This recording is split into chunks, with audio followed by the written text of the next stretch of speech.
Okay, so we talked a little bit earlier about low back problems and where they come from and how to sort of stretch and relieve the pain.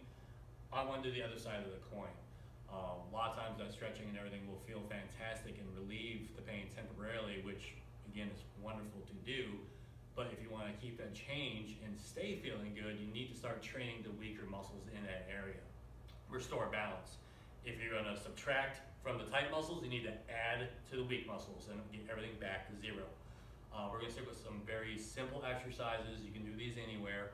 The classic is a side plank on the ground. When you're doing this guy, keep your neck in line. Do not do this looking at your feet thing. Nice and straight. Earlobe, shoulder, elbow, hip, kneecap, ankle. If this is too difficult, put one foot in front of the other.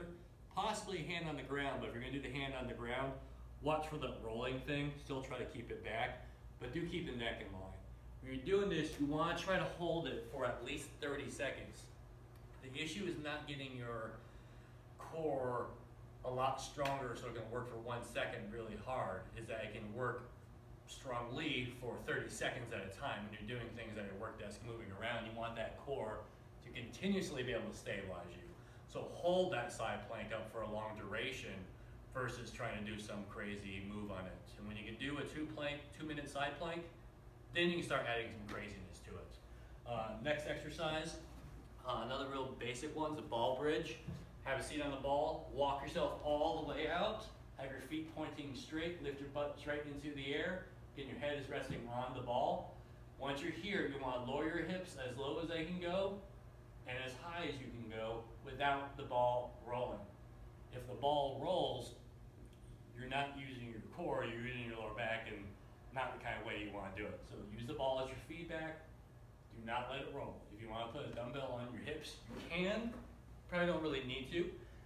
Last one, real basic, but you just want to get the fundamentals of movement down on your back before you start getting more complicated, is the quadruped. Start with the ball, lay on top of it. Do not eat right before you do this. You're here and you lift opposite limbs, hold for about 1 or 2 seconds, then the other side.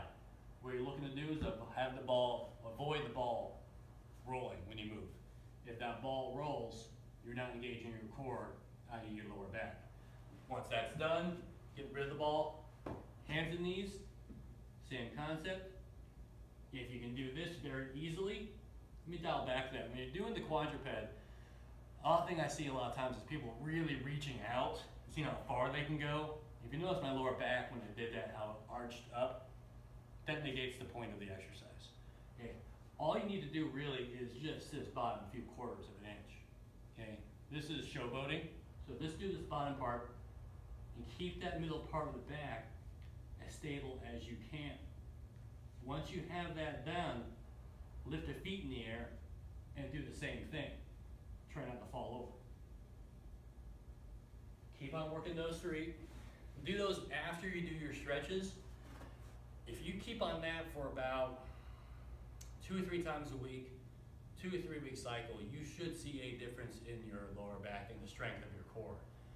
If you're not, come in and ask us what's going on. There might be other issues. Maybe it's not your core, maybe it's not your hips, maybe it's your ankle, maybe it's your shoulder. We can find these things out and we can help you, but this is something you can do and you can do it in less than a month. It's not a 3-month process. Good luck.